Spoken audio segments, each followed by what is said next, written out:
বন্ধুরা, আপনার বাগানের সৌন্দর্য বাড়ানোর জন্য এরম একটি গোলাপ গাছ যথেষ্ট।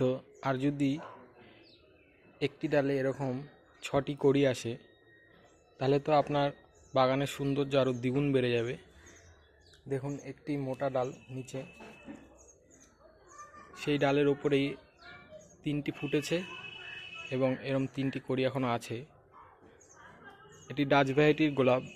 গোলাপের আইডি হলো ব্ল্যাক ব্যাকেরা। ডাচ ভ্যারাইটির গোলাপগুলোর একটি বৈশিষ্ট্য আছে, এদের শেপ অনেক দিন এরা ধরে রাখে। দেখুন, গোলাপটা ফেড হতে চলেছে কিন্তু এর শেপটা এখনও নষ্ট হয়নি। আর কত বড় সাইজের গোলাপ! এই বছর প্রথম একসাথে এই একটি ডালে 5টি ফুল ফুটেছে, আরও ফুল ফুটেছে সিঙ্গেল সিঙ্গেল। দেখুন, আর গোলাপের শেপ দেখুন, এখনও